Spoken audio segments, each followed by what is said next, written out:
అందరికీ నమస్కారం. Welcome to R A tutorials. నా పేరు దివ్య. ఇదివరకే మన ఛానల్లో తెలుగు, మ్యాథ్స్ అండ్ సైన్స్ నేను ప్రిపేర్ చేసుకున్న నోట్సెస్ అండ్ నేను ప్రిపేర్ అయిన విధానము అండ్ మీకు ప్రిపరేషన్‌లో ఇచ్చిన కొన్ని సజెషన్స్ అనేవి నేను ఇవ్వడం జరిగింది. ఎవరైనా చూడని వాళ్ళు ఉంటే తప్పకుండా చూడండి. సో, ఇవనేది మనకు చాలా యూజ్‌ఫుల్‌గా ఉంటుంది. ఇలా నోట్స్ ప్రిపేర్ చేసుకొని ఫాస్టెస్ట్ రివిజన్ అవుతుంది కాబట్టి, నేనెలా ప్రిపేర్ అయ్యానో అదొకసారి చూద్దాము. 6థ్ క్లాస్ సోషల్ అని మనకు సోషల్ అనేది 6థ్ క్లాస్ నుండి స్టార్ట్ అవుతుంది. థర్డ్, ఫోర్త్, ఫిఫ్త్‌లో ఈవీఎస్‌లోనే కలిపి ఉంటుంది. ప్రీవియస్ వీడియోలో నేను ఈవీఎస్‌ని ఎలా ప్రిపేర్ చేశానో చూపించాను కదా!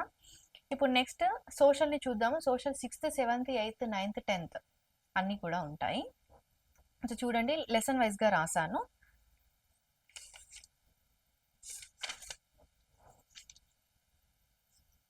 సోషల్ స్టూడెంట్స్ కాకపోతే సోషల్ ఎక్కువ మందికి కొంచెం బోరింగ్ సబ్జెక్ట్‌గా కానీ, టఫెస్ట్ సబ్జెక్ట్‌గా కానీ, ఎక్కువ గుర్తుండని సబ్జెక్ట్‌గా మనము ఫీల్ అవుతూ ఉంటాం కదా! దీనిని కూడా మనము ఈజీ చేసుకుంటేనే మనకు మార్క్స్ అనేవి వస్తాయి.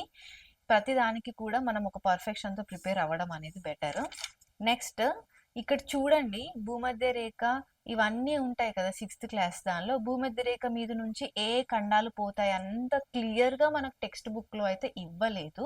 మనం రాసుకోవాలి వీటిని. భూమధ్య రేఖ మీద నుండిగా ఏ ఖండాలు పోతాయి, ఉత్తరార్ధగోళంలో ఏ ఖండాలు ఉన్నాయి, 2 అర్ధగోళాలలో పాక్షికంగా ఉన్న ఖండాలు ఏంటి, దక్షిణార్ధగోళంలో ఏంటి, ఇండియా ఏ అర్ధగోళంలో ఉంది, ఏ అర్ధగోళంలో భూభాగం జలభాగం ఎక్కువగా ఉంటుంది. ఇవన్నీ క్వశ్చన్స్ మనకు టెక్స్ట్ బుక్‌లో ఉండవు.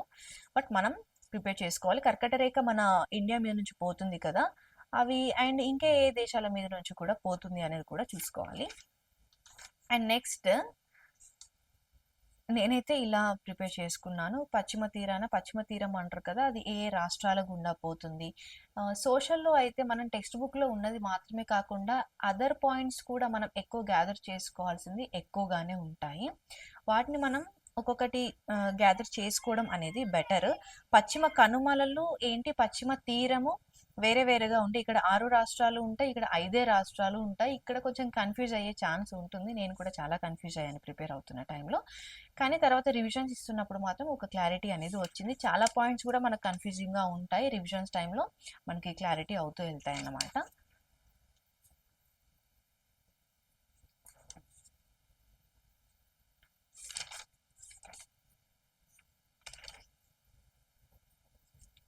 ప్రతిది కూడా చూసుకోవాలి మనము. డోకూరు, పెనుగోలు ఇలా వస్తాయి కదా! డోకూరు అనేది పీఠభూమి ప్రాంతం అని. అలా ప్రతిదీ చూసుకోవాలి. ఇలాంటి చిన్న చిన్న పాయింట్స్ మనం మిస్ చేస్తూ ఉంటాము. చాలా చదివినట్టే అనిపిస్తుంది కానీ చాలా పాయింట్స్ మిస్ చేస్తూ కూడా ఉంటాము. పెనుగోలు ఏ జిల్లాలో ఉంది? ఏ తెగవారు అక్కడ ఉంటున్నారు? అలా ప్రతి పాయింట్ కూడా మనం చూసుకోవాలన్నమాట. కొన్ని పాయింట్స్ మిస్ అయ్యే ఛాన్స్ కూడా ఉంటుంది. ఇవి కూడా చాలా చాలా ఇంపార్టెంట్ అసలు. ప్రతిదీ కూడా ఇంపార్టెంటే.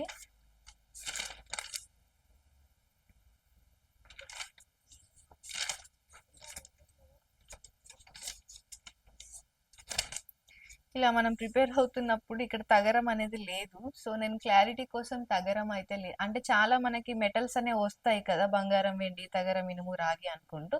తగరం లేదు అన్న క్లారిటీతో మనం ఉండాలి. అంటే నేనైతే అలా రాసుకున్నాను. తగరం దగ్గర కన్‌ఫ్యూజ్ అయ్యే ఛాన్స్ ఉంటుందేమో అని. తగరం లేదు అని. షార్ట్‌కట్ వర్డ్స్ మౌర్య సామ్రాజ్యానికి సంబంధించిన షార్ట్‌కట్ వర్డ్స్ అన్నమాట. వేగులు, దూతలు, పాలకులు, గవర్నర్లు, శాసనాలు ఇలా చిన్న చిన్నగా షార్ట్‌కట్ వర్డ్స్ లాగా మనం రాసుకున్నా కూడా ఎక్కువగా గుర్తుంటాయి మనకి ఫాస్ట్‌గా. వీళ్ళందరూ ఏం చేశారు? వీళ్ళు ఏం ప్రవేశపెట్టారు? ఇదంతా కూడా చాలా కన్‌ఫ్యూజింగ్‌గా ఉంటుంది. నెంబర్ ఆఫ్ రివిజన్స్ ఇస్తున్నప్పుడు మనకి ఇవన్నీ ఒక క్లారిటీతో గుర్తుంటాయన్నమాట. అండ్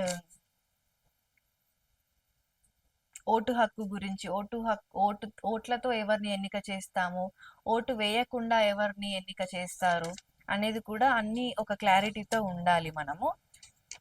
కార్యనిర్వాహక అధికారులు ఎవరు, అలాంటి క్లారిటీతో ఉండాలి మనము. ఇదివరకు క్వశ్చన్ వచ్చింది, రాష్ట్రపతి అనే పదవి అంటే దేనికి సంబంధించింది అని, కార్యనిర్వాహక వర్గంకి సంబంధించిందా లేకపోతే అదర్ ఏంటి అనేది. అలాంటి క్వశ్చన్స్ కూడా వస్తుంటాయి కాబట్టి ప్రతిదీ కూడా చూసుకోవాలి మనం.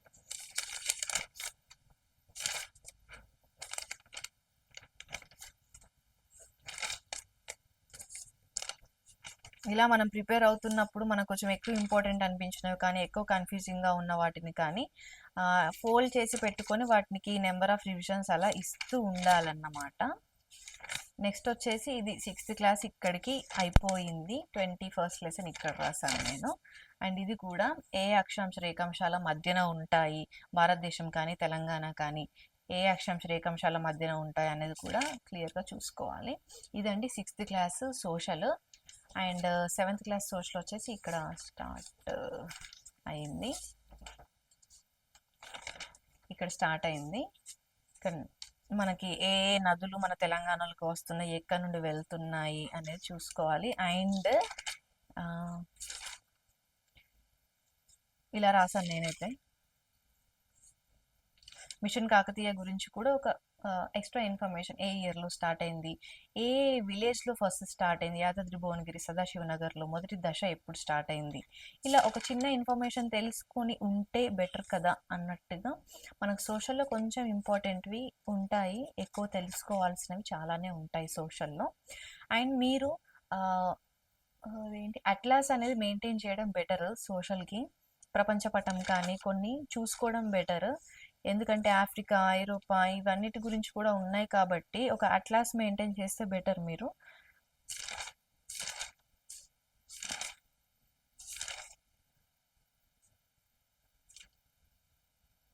ఇవన్నీ కూడా ఏ శతాబ్దాలకు సంబంధించినవి, పెరియ పురాణం 12వ శతాబ్దము, ఇలా ప్రతిదీ కూడా మనము నోట్ చేసుకోవాలి. అండ్ వీళ్ళు కూడా వంశస్థులు, చాలా వంశస్థులు ఉన్నారు కదా మనకి. ఈ వంశస్థుల కాలం ప్రకారము వాళ్ళ కాలాలు ఏంటి అనేది అందరివి కూడా రాసుకోవడం బెటర్. అండ్ ఎక్కువ ఇయర్స్ ఉన్న వాళ్ళు ఎవరు, తక్కువ ఇయర్స్ ఉన్న వాళ్ళు ఎవరు అని కూడా అడుగుతారేమో అని నేనైతే, ఇతను ఎక్కువ రోజులు పాలించింది గణపతి దేవుడు, అందరికన్నా తక్కువ పాలించింది ఎవరు అంటే ఇక్కడ రుద్రమదేవి. అండ్ ఫస్ట్ ఎవరు, ఇట్లా ప్రతిదీ అడుగుతారేమో అనే ఉద్దేశంతో ఇలా షార్ట్ కట్గా రాశారన్నమాట. వీళ్ళని కూడా అందరినీ కూడా ఇయర్స్ అన్నీ కూడా చాలా చాలా ఇంపార్టెంట్ ఇవి.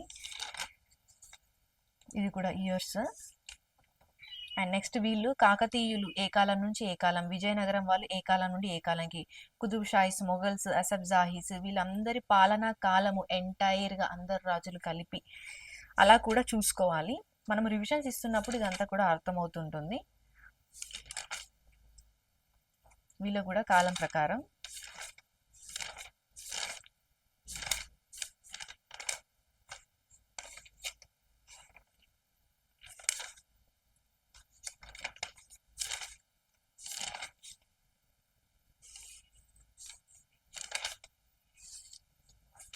అండ్ వీళ్ళు కూడా కాలం ప్రకారము అడిగారు ఇదివరకు మనకి క్వశ్చన్స్లో. లైన్ వైజ్గా పెట్టండి ఎవరి తర్వాత ఎవరు అనేది. పోతన, అన్నమాచార్య గురునానక్, కంచర్ల గోపన్న, చైతన్య మహాప్రభు వీళ్ళందరూ కూడా కాలం ప్రకారము ఎవరిని ఇచ్చినా కూడా వాళ్ళ కాలాల ప్రకారం వాళ్ళను ఒకసారి రాసుకొని పెట్టుకోవడం అనేది బెటర్. ఎందుకంటే ఎలా అడిగే ఛాన్స్ అనేది మనకు తెలియదు కాబట్టి. 8th class 7th class social ఇక్కడికి అయిపోయింది. ఇక్కడ మనకి 8th క్లాస్ సోషల్ అనేది స్టార్ట్ అయింది.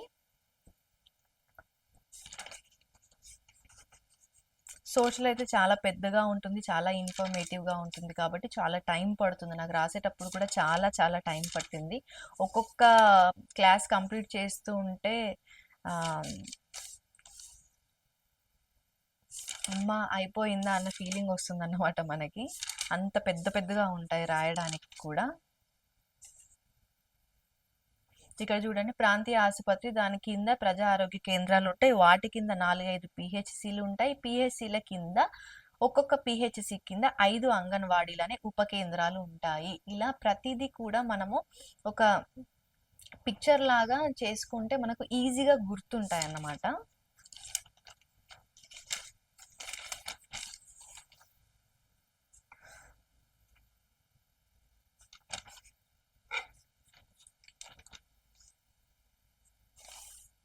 భూస్వామ్య పద్ధతి, జమీందారీ పద్ధతి పాయింట్స్ అనేవి చాలా చాలా ఇంపార్టెంట్. ఇక్కడ చూడండి నేను రాశాను జమీందారీ పద్ధతికి సంబంధించిన పాయింట్స్ ఇవన్నీ. ఇవేమో భూస్వామ్య పద్ధతికి సంబంధించిన పాయింట్స్ ఇవన్నీ. సెపరేట్ వేరేగా ఉంటాయి కాబట్టి అవన్నీ కూడా చిన్న డిఫరెన్సే ఉంటుంది, అన్ని సేమే అనిపిస్తుంది కాబట్టి క్లియర్గా గుర్తుపెట్టుకోవాలి వాటిని మనము. అతివాదులు, మితవాదులు అని ఇచ్చారు కదా! అతివాదులు ఎవరు? మితవాదులు ఎవరు? వాళ్ళను కూడా మనం తప్పకుండా తెలుసుకోవాలి. ఇస్తారు. అతివాదులు కాని వాళ్ళు ఎవరు? మితవాదులు కాని వాళ్ళు ఎవరు? అలా కూడా ఇచ్చే ఛాన్స్ ఉంటుంది కాబట్టి అలా తప్పకుండా తెలుసుకోవాలి. నేను తెలుసుకున్నాను. అక్కడ ప్లేస్‌లకి వేరే ఎక్కడో రాసాను. మీకు నోట్స్ చూపిస్తున్నప్పుడు కనిపిస్తాయి ఎక్కడో ఒక దగ్గర. సో, ఇదివరకు నేను చెప్పిన వీడియోలో ఒకసారి సైన్స్‌లో కానీ, సోషల్‌లో కానీ ఎగ్జాంపుల్స్ ఇచ్చి ఒక రెండే ఇచ్చేసి ఎక్సెట్రా అని ఇస్తారు. ఆ ఎక్సెట్రా దగ్గర మనము ఇంకా కొన్ని ఎగ్జాంపుల్స్ కూడా మనం తెలుసుకోవాలి. ఇలాంటి క్వెషన్స్ కూడా మనకి ఎదురయ్యాయి ఇదివరకు ప్రీవియస్ పేపర్స్ చూసినట్టయితే అని అన్నాను కదా! నేను గమనించిందైతే 2017 క్వెషన్ పేపర్‌లో రాజ్యాంగ సభలో వుమెన్స్ 15 మెంబర్స్ ఉంటారు. అందులో ఒక ఇద్దరు పేర్లు ఇచ్చి ఎక్సెట్రా అని ఇచ్చారు మనకు టెక్స్ట్ బుక్‌లో. మిగతా ఎవరి పేర్లు మనకి ఇవ్వలేదు. ఎగ్జామ్‌లో మాత్రం మిగతా వాళ్ళ పేర్లు కూడా ఆప్షన్స్‌లో ఇచ్చి, రాజ్యాంగ సభలో లేని వాళ్ళు ఎవరు అని క్వెషన్ అడిగారన్నమాట. సో, అక్కడ చాలామంది ఔట్ ఆఫ్ ఇన్ఫర్మేషన్ తెలుసుకోరు కాబట్టి, ఆ పాయింట్ అనేది చాలా మందికి మిస్ అయ్యి ఉంటుందప్పుడు. సో, నేను ఆ పాయింట్‌ని చూసి ఓకే. ఇలా కూడా అడుగుతున్నారు కదా! అని చాలా వాటికి కూడా అవి టెక్స్ట్ బుక్‌లో ఇచ్చినా, ఇవ్వకపోయినా వాటికి ఎగ్జాంపుల్స్ ఎక్కువగా తెలిసి పెట్టుకోవడం అనేది కూడా చేశాను. ఈ 15 మెంబర్స్ వీళ్ళన్నమాట ఇక్కడ. సో, ఇలా రాసుకోవాలి. అతివాదులు, మితవాదులు కూడా ఎక్కడో ఇక్కడే రాసాను. అతివాదులు వీళ్ళు. మితవాదులు వీళ్ళన్నమాట. సో, అతివాదులు ఎవరు? మితవాదులు ఎవరు? అన్న క్లారిటీ మనకు ఉండాలి. ఇందులో అతివాదులు ఎవరు? మితవాదులు ఎవరు? అనే క్వెషన్ కూడా వచ్చే ఛాన్స్ ఉంటుంది కదా! సో, అలా తెలుసుకోవాలి అని చెప్తున్నాను నేను మీకు. అంటే నా ఎక్స్‌పీరియన్స్ ప్రకారము మీకు సజెషన్స్ ఇవ్వడం అన్నమాట ఇది. అంతే. సో, ఇయర్స్ అండి. సోషల్‌లో మనకి ఎక్కువ ఇంపార్టెంట్ అండ్ ఎక్కువ కన్‌ఫ్యూజ్ అయ్యేది అసలు ఎంత చదివినా గుర్తుండనిది, ఎప్పటికప్పుడే మర్చిపోయేవి అంటే ఇయర్సే. నంబర్ ఆఫ్ ఇయర్స్ ఉంటాయి ఇందులో. అవన్నిటిని కూడా రివిజన్ చేస్తున్నప్పుడు ఇక్కడిలా కొంచెం వీలైనంత వరకు ఇక్కడిలా రాసుకున్నానన్నమాట. Next eighth class continuation in next book. Next book చూద్దాం ఒకసారి.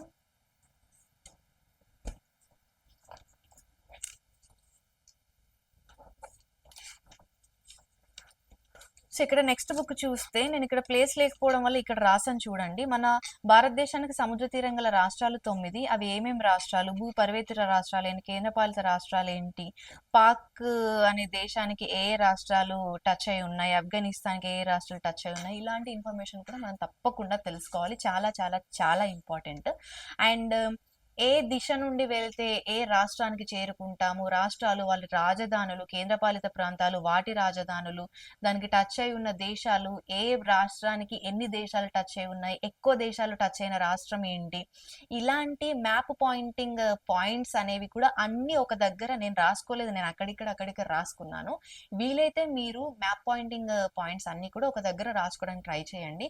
తప్పకుండా వస్తుంది క్వెషన్. మొన్న రీసెంట్ డిఎస్సిలో అయితే ఏదో ఇచ్చేసి దానికి ఏ దిశ నుండి వెళ్తే మీరు దానికి రీచ్ అవుతారు అనేసి ఇచ్చారన్నమాట. అది ఏదో రాష్ట్రం యొక్క క్యాపిటల్ ఇచ్చారు. ఆ క్యాపిటల్ పేరిచ్చి అది ఎలా వెళ్తారని ఇచ్చారు ఈశాన్య రాష్ట్రాలలో నుండి. సో, అలా ప్రతిదానికి కూడా క్యాపిటల్స్ అది ఏ దిశ నుంచి వెళ్తే మీరు రీచ్ అవుతారు.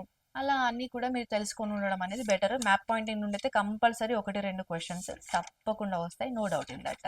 ఇంకొకటి ఎగ్జామ్ సోషల్‌లో మొన్న నేను రాసిన 2024 డిఎస్సిలో ఒక క్వెషన్ వచ్చింది. అది అయితే నేను రాంగ్ ఆన్సరే చేశాను. అది టెక్స్ట్ బుక్‌లో ఏమిచ్చారంటే ఎవరి ఆస్థానంలో ఉన్నారు అనేది పూర్తిగా ఇవ్వలేదు. చంద్రగుప్తుడు అని ఇచ్చారు తప్ప అతని అసలు పేరు ఇవ్వలేదు అందులో. అసలు పేరేంటో నేను కూడా సరిగ్గా తెలుసుకోలేదు. ఇంత ఎక్కువ ఇన్ఫర్మేషన్ తెలుసుకున్నాను కానీ మనం ఎంత చదివిన పాయింట్స్ అనేవి మిస్ చేస్తుంటాం కదా! అది నేను తెలుసుకోలేదు. సో, అదనేది నాకైతే మిస్ అయింది. చంద్రగుప్త మౌర్యుడ విక్రమాదిత్యుడు అనేది ఫుల్ నేమ్ ఇచ్చారు అతనిది. సో, నాకు మౌర్యుడ విక్రమాదిత్యుడు నాకు తెలీదు కాబట్టి కోర్స్ మనం గెస్సింగ్‌లో కంపల్సరీ రాంగే చేస్తాం కాంపిటీషన్ ఎగ్జామ్స్‌లో. అది తప్పే అయింది. సో, నేనేం చెప్తున్నానంటే ఎవరిదైనా షార్ట్‌కట్ నేమ్స్ ఇచ్చినా, ఎక్సెట్రా అన్న ఎగ్జాంపుల్స్ ఇచ్చినా కూడా ఎక్కువ ఇన్ఫర్మేషన్ తెలుసుకోండి. ఇంత తెలుసుకున్నా కూడా నాకైతే ఒక పాయింట్ అనేది నాకు మిస్ అయిపోయింది. సో, ఇలా జరుగుతుంటాయి. మీకు మిస్ అవ్వకూడదు అంటే నేనిచ్చే సజెషన్స్ ఇదన్నమాట.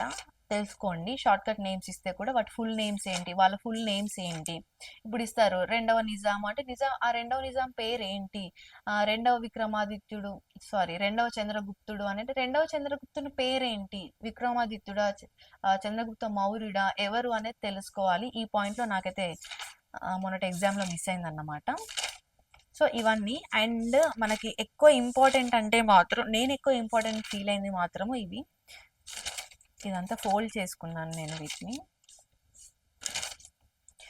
వర్షపాతాలు, పర్వతీయ వర్షపాతం ఇవన్నీ కూడా ఏ టైంలో వస్తాయి వీటికి సంబంధించింది. సమశీతోష్ణ ఆకురాల్చడం వీటి నుంచి చాలా క్వశ్చన్స్ వచ్చాయి ప్రీవియస్ ఎగ్జామ్స్లో. కాబట్టి వీటిని నేను చాలా స్ట్రెస్ చేసి చదివాను అన్నమాట. వీటిని గడ్డి భూములు వీటన్నిటి కూడా పాయింట్స్ దేని దానికే పాయింట్స్ తప్పకుండా మనము ఎట్టి పరిస్థితుల్లో మిస్ అవ్వకుండా చూసుకోవాలి. ఎందుకంటే అన్ని పాయింట్స్ మనకు సేమ్ లాగే అనిపిస్తాయి. ఏ పాయింట్ని చూసినా కూడా కన్ఫ్యూజన్గానే ఉంటుంది కాబట్టి.